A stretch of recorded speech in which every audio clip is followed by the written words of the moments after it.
everyone, this is Gabby really quick. So I want to apologize for our episode 3 audio. We had some difficulties with recording, and we recorded this last week actually, due to Salva's move. So Salva is still moving, and in order to get an episode out on time, we're just going to use the one that we recorded last week for this week. So once again, I do apologize for the audio. I apologize if at parts it gets too loud or if I am somehow echoing through Salva's mic. But thank you guys for tuning in to episode 3, and I hope you guys enjoy it. I also wanted to give another quick update. We have merchandise now, and this is just to support our podcast and just to kind of get the word out there. If I could do it for free, believe me, I would.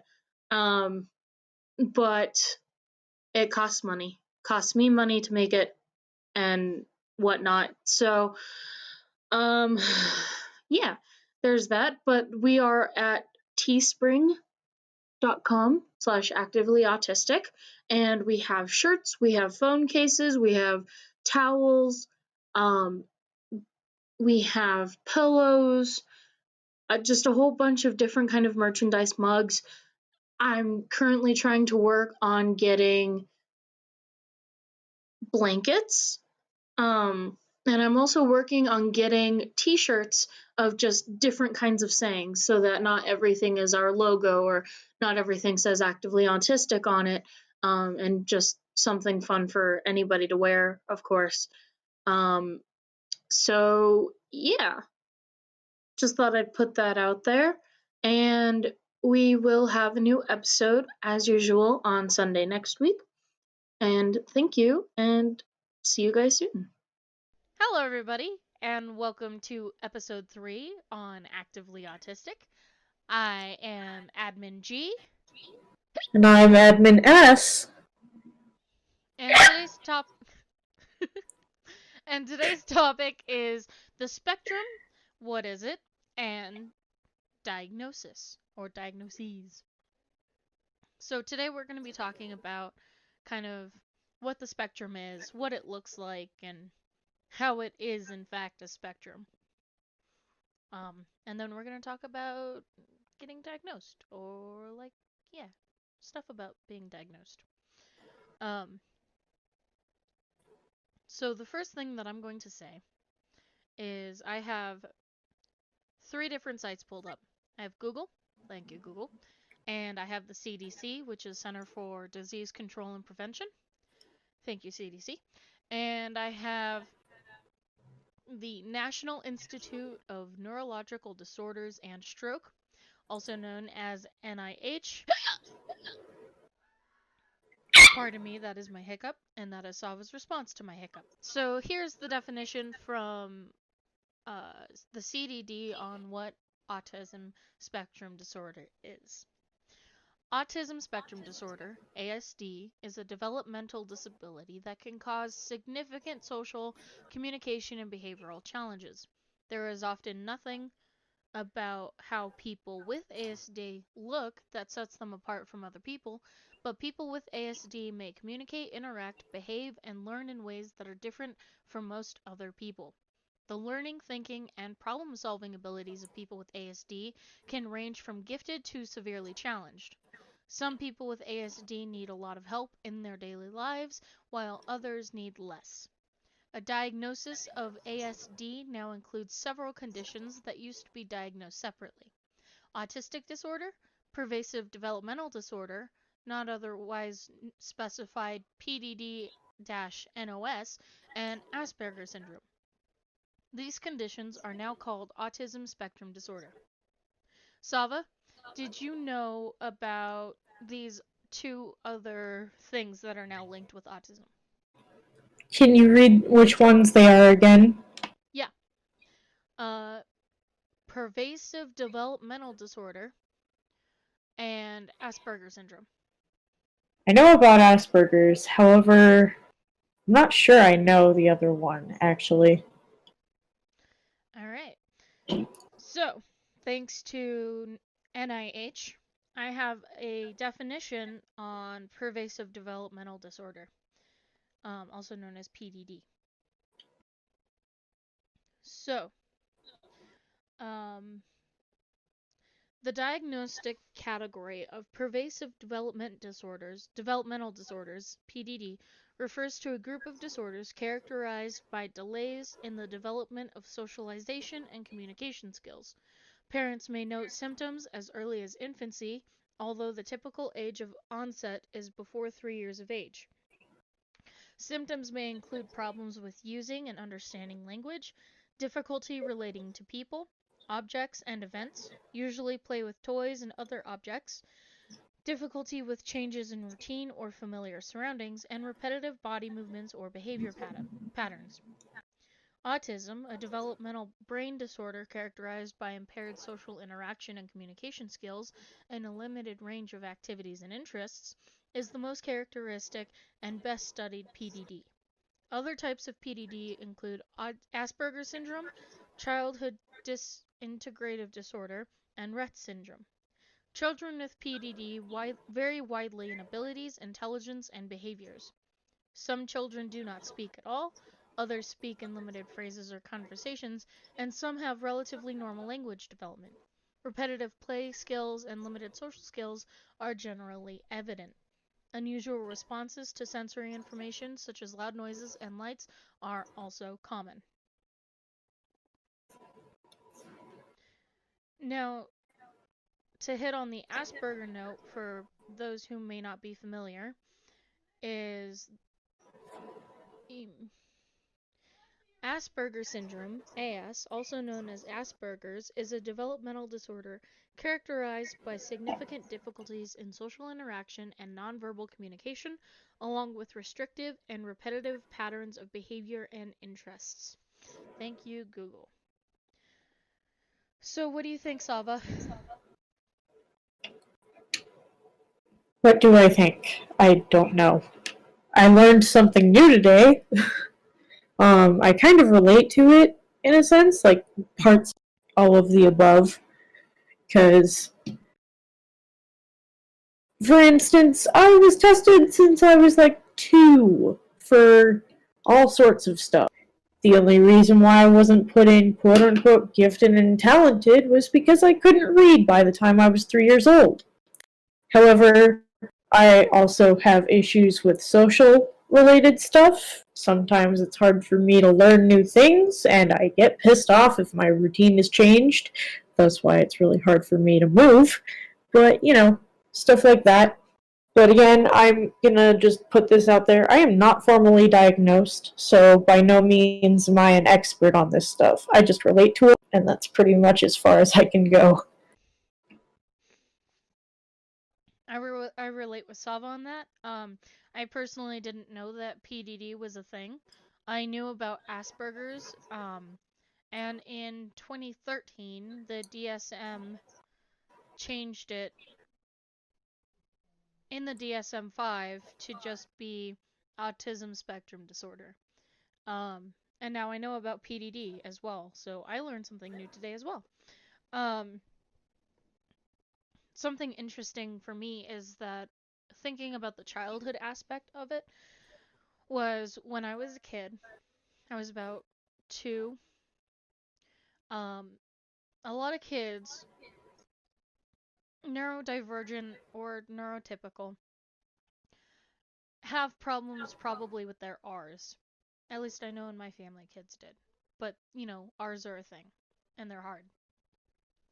So when I was little, I used to say tash instead of trash.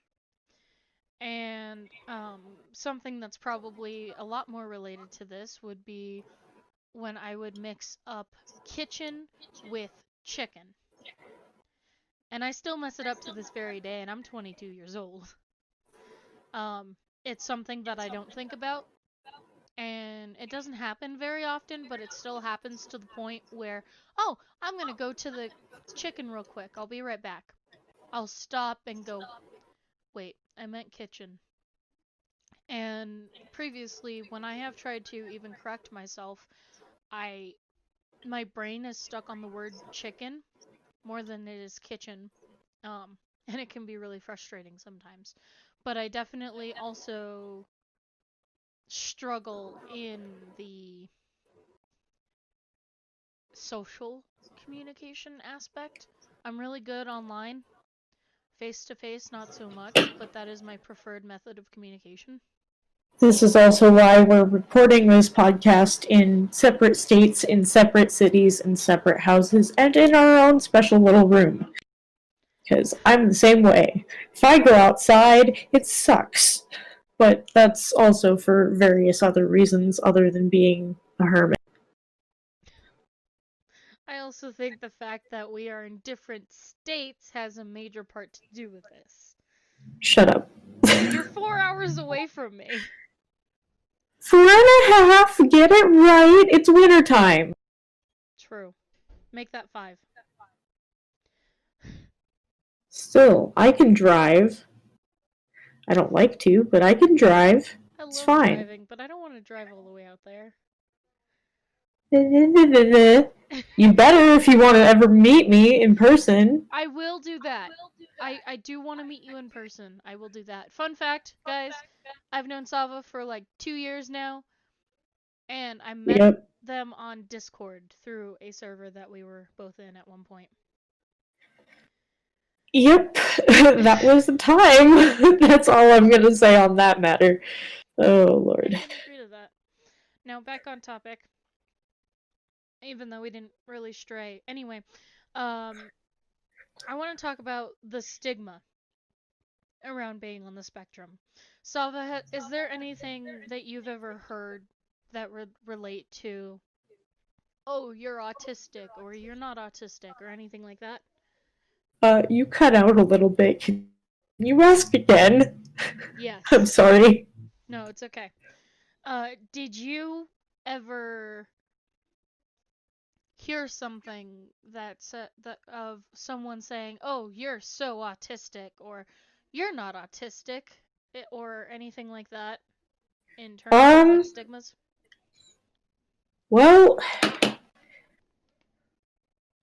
I've been told that I have certain elements of a person with autism, but I haven't really had a whole lot of experience with the stigma or anything. I mean, before I got diagnosed with my other issues when I was 17, apparently my parents were like 95% positive I had Asperger's, but they cast that aside because I'm too creative to be someone that's like an Aspie or even to be autistic. But I guarantee you that's probably wrong. But, beyond that, I haven't had much. It's usually stigmas around other things that I deal with.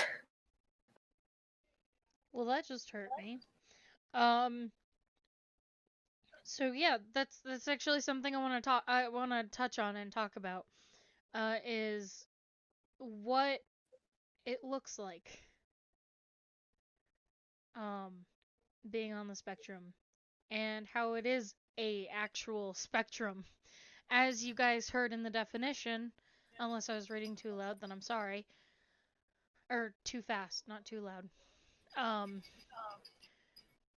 we don't have a specific look, and we vary greatly in who we are. We are our own individual people, and we have our own individual um, thoughts, actions, what have you. We can look just as normal as anybody else, or whatever normal is. Um, it's a spectrum. There's nothing specific. And I came across something on Instagram the other day um, that said, "Lady, he doesn't look autistic. Me. We parted his hair on the other side today, so yeah, there's no actually looking autistic. It's not a thing." And that kind of is what upsets me a little bit so much is because I did some of you may or may not know, but I did a paper on Asperger's specifically in 2013 in college. I wasn't in college then. I was in high school. I was 15. And first time I ever heard about Asperger's, I looked it up for my paper and I read about it and I was like, "Whoa. That sounds like me." I'm more comfortable by myself or in one-on-one conversation. I don't like big groups. Um, I've been made fun of for talking too quietly or talking too loud. Talking too loud was more recent than the talking too quietly because I learned how to project my voice in order to not be made fun of by other kids in school about talking too quietly. And like I was raised by my grandma, so I learned how to speak with adults. Um, but I didn't know how to talk with other kids my age. And so when I was 18, and mind you, I was brushed off by even my teacher back in high school. I was like, I took a test online and it said that I probably am autistic, and he said, "Oh, don't worry about that. All of us are probably a little autistic." Now that I think about it, I'm highly offended by that. Highly offended by that. Um, Yeah, I don't blame you. and little did I know that that actual test that I took was the test that I would take many years later at the age of 21. 21. And I got the exact same score. I am, in fact, on the spectrum. I am higher than a neurotypical brain. Um, Are you hearing them? your Like, is rats? my mic picking up the children? Yeah. I just heard a ting just now, but that's about it. Okay, I'm just wondering because, like, I'm not actually checking if the sound is being picked up, so I just wanted to ask before we continued. Yeah, you're fine. Because they're being little buttheads right now, and they're jumping on top of the water bottle. They're mad that I haven't put food in their thing yet because they knocked it over again. Oh. Again. Like, this is number 4 in a week. Oh my gosh. Yeah, they're kind of dorks. But anyway, continue now. I just Yeah, wanted to ask that. no worries. Um, so I got really offended by that. But, so I dropped it. I didn't want to bring it up to anybody else. I also didn't have the money at the time or even the resources to get diagnosed. Um, so I lost my train of thought. Mood. But when I finally became an adult, when I turned 18 and I got out of the pediatric center thing, I went to my doctor and I said, "Hey, I want to be tested for autism." And I thought because I was an adult, they would listen to me. Not true. My doctor said, "Oh, I don't know how to test for autism. You should have talked to your doctor when you were in pediatrics because it's a lot more difficult for adults to be diagnosed than it is for children." That's actually true for ADHD as well. Oh, I didn't know that. A lot of people actually usually find out that they have ADHD late in life only because of the difference between structured schedules, like from school, and then if they go off to college, it kind of spirals out of control because they don't have the same kind of structure. You know, that's kind of what happened to me. That's why I was a late diagnosis. I was diagnosed with ADHD, anxiety, panic disorder, and severe depression when I was 17. I have been consistently tested since I was like 2, but we never got any answers because people kept brushing it off. Mm. And then it got bad. And so, you know, a difference between structures, a difference between like your schedule and your routines and everything messes things up. And that's why a lot of adults have unchecked and undiagnosed ADHD to this. Sava, you just cut out there. Fuck! Just for to this day. That's all that cut out. Okay, that's fine. But no, yeah, and I agree with that too. Um I've known about my routine for a while. Uh but I didn't actually realize that that was a thing for autism either. And by the way, Me guys, neither. autism also has high reports of ADHD as well. That's something that scientists have found, and that's in a few studies. Um, so yeah, there's that. But yeah, no, I got turned down by 3 doctors and a nurse because I obviously, and this is in the doctor's words, you don't act autistic. You don't look autistic.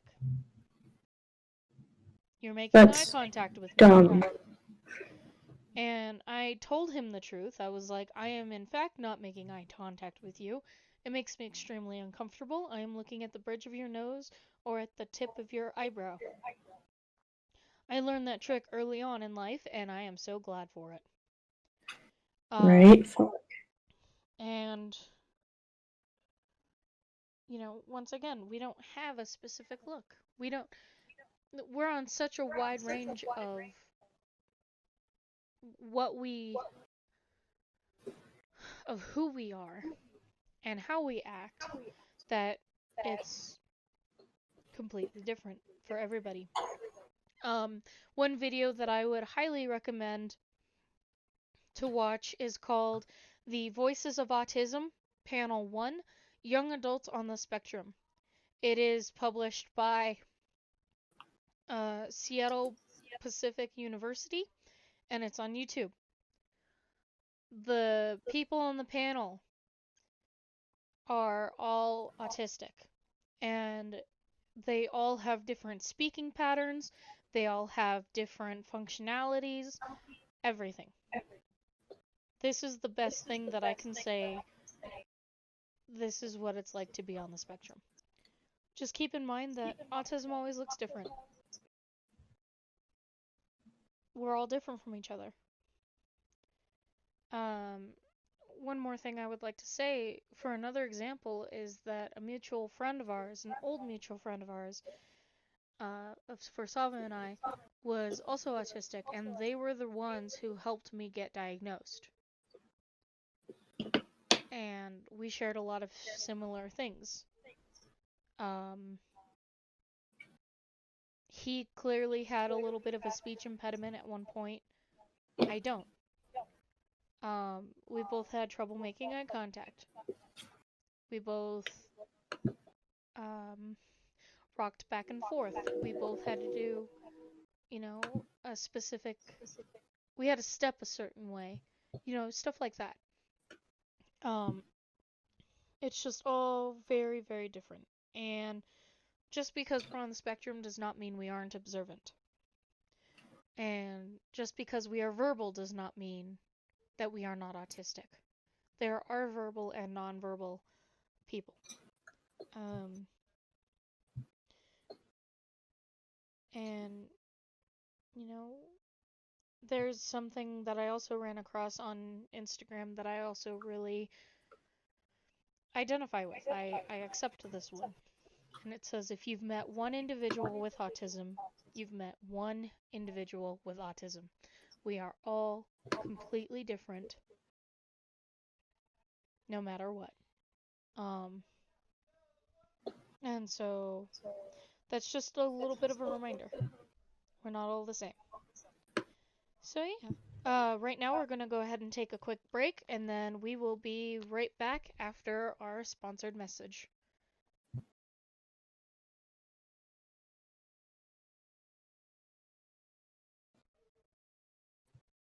And welcome back. Thank you for listening to our quick sponsor ad. And now we are going to talk about how to get a diagnosis, or at least attempt to get a diagnosis.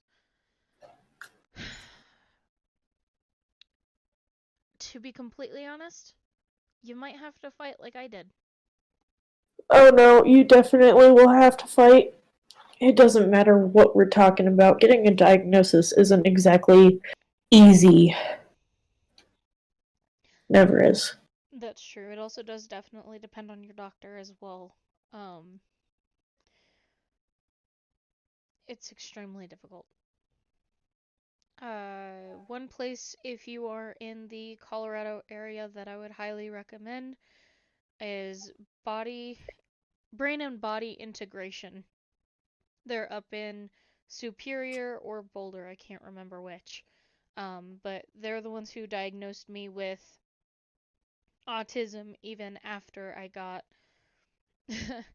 a she's not autistic diagnosis from a quote unquote specialist. I do not recommend him. I don't really remember his name, but I remember his name was John, Dr. John something, and he's located up in Superior or Boulder as well. Do not go to him. He was biased against me, did not believe I was on the spectrum, and only gave me a test for anxiety and ADHD. Um, he and his wife work together. I think it's Kirkland or something. But I definitely do not recommend him at all. Uh, Go to Brain and Body. Yes, Dr. John Kirk. Um, he, yeah, they were biased against me towards everything, and I had asked for an autistic diagnosis, and they gave me an ADHD one. Um, so I went to Brain and Body Integration, and the woman there was very kind, very helpful, and gave me the proper diagnosis. Um, we also have resources for you guys. Again, in the Denver or Colorado area, I should say, um, that could help you get any kind of diagnosis and disability and stuff. But talk to your doctor. If that doesn't work, find a counselor or therapist. Um, and once again, even the best aren't the best. Just you gotta keep fighting for it, and I know that it can be extremely hard to fight for it, especially when you are someone who doesn't like conflict. Um, but getting a diagnosis can make your life so much easier. It did I for am me. going to mention, though, I wish I could find the source right now, but if you are biologically female, it's typically harder for you to get a diagnosis right away because most of the time, and I've heard this from loads of people, if I can find the source at some point later on, I will, and I'll post it on our Tumblr again.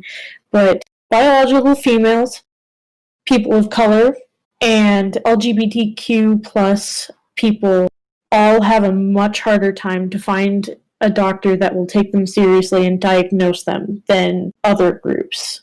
That's You know, true. particularly cis white men and stuff like that. But it's incredibly hard. Usually they'll just diagnose you with being a woman, or they'll diagnose you with anxiety and send you on your way.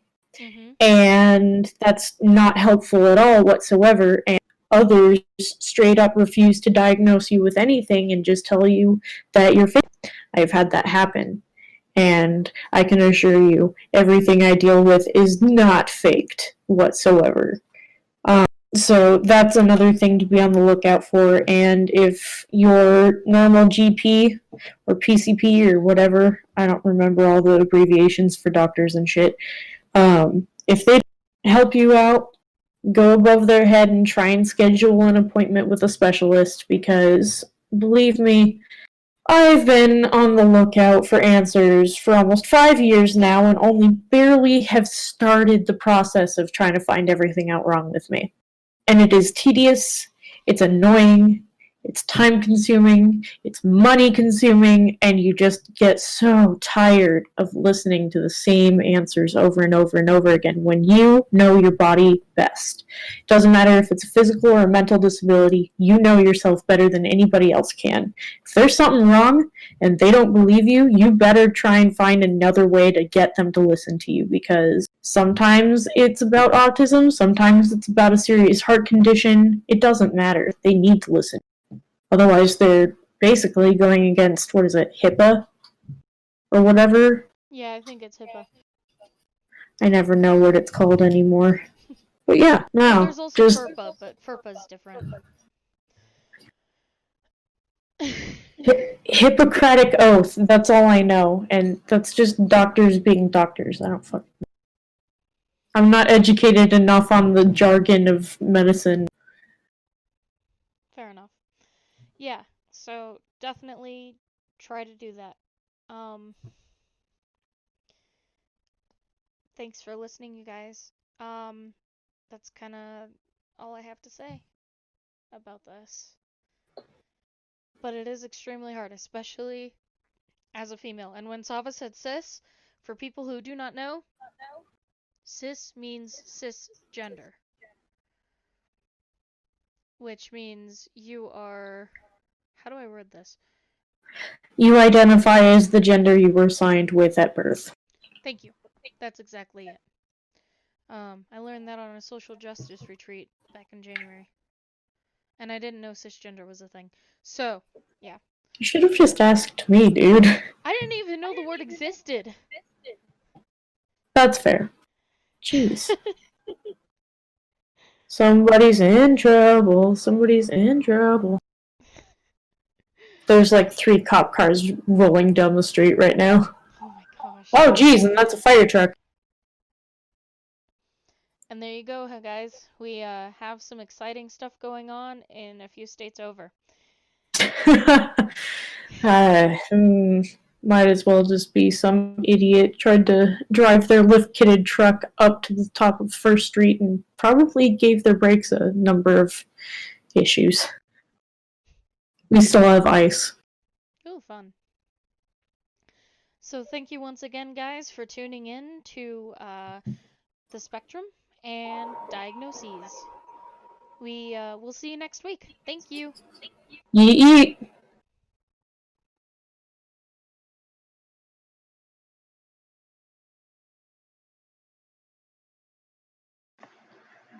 Hey everyone, me again. Thanks for listening to our episode on symptoms and diagnosis or diagnoses.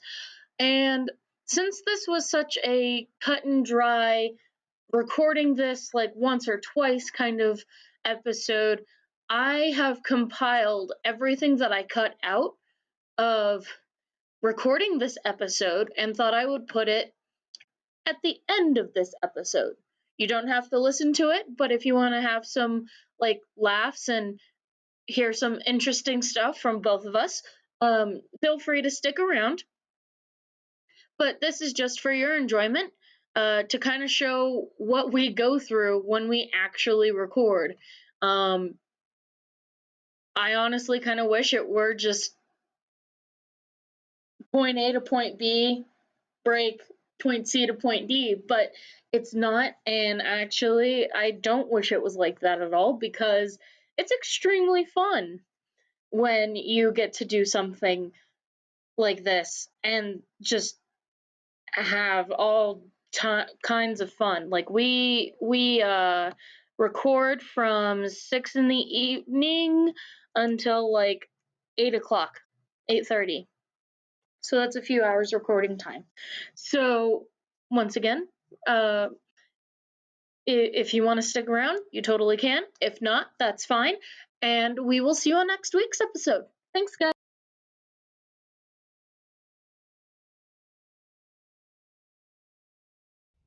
Hello, everybody. And we are actively autistic. Obviously, you know that because you're listening to the second episode of the podcast. This is the 3rd episode, my guy.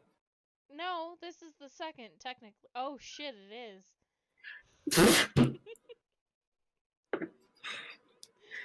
You're right. First of all, don't swallow your tongue, and second of all, you can't breathe in liquid, man. You're not a fish.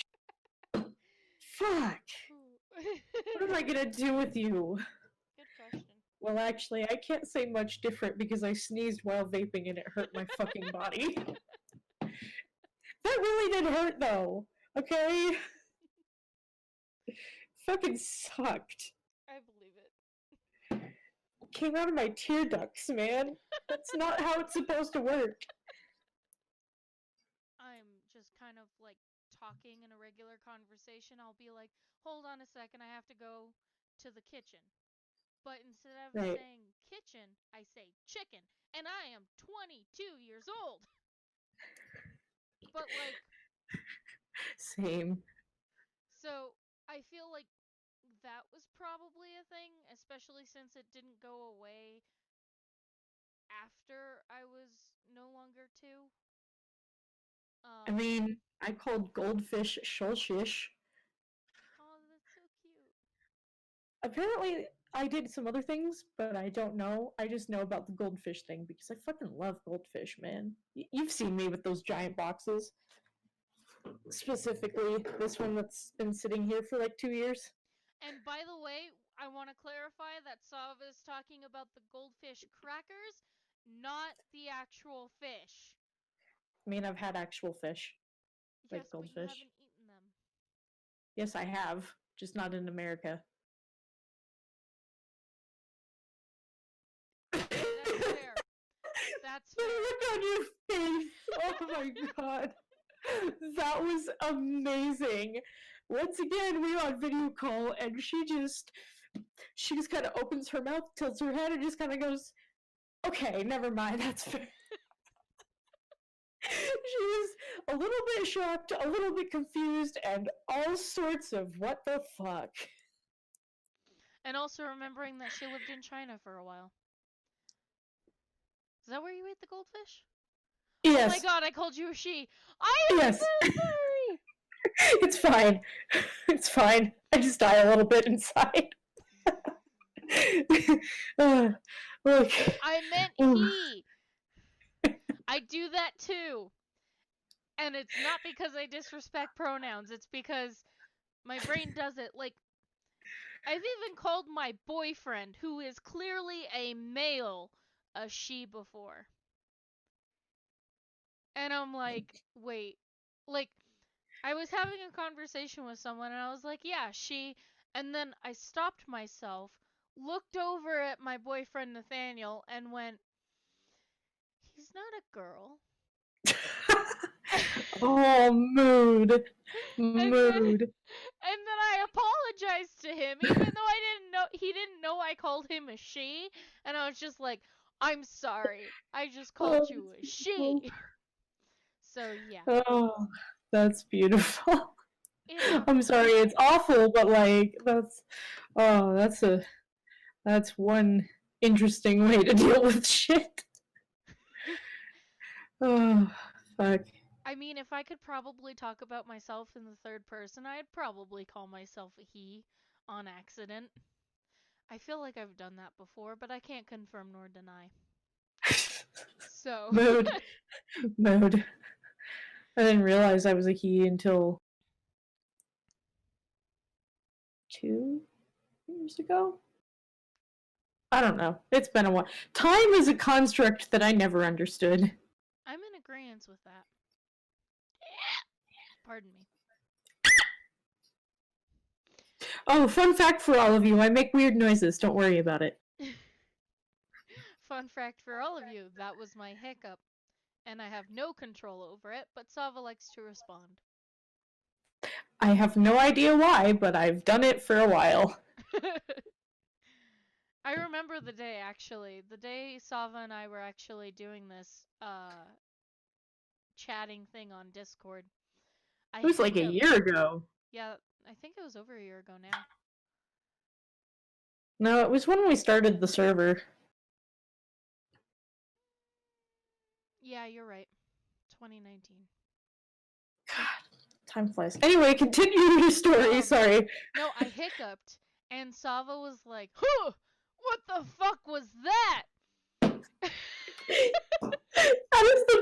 impression of me I've ever heard. That was awesome.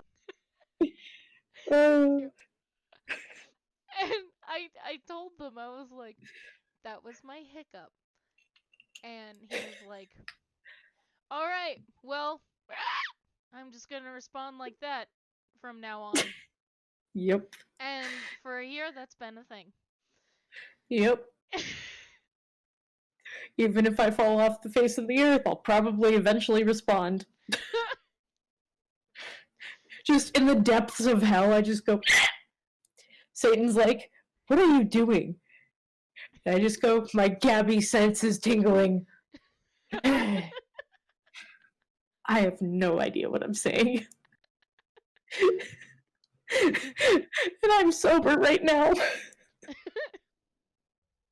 Yep, that's life. Okay. Oh boy. Okay. Oh baby. All right. What the fuck? Okay then. Fuck.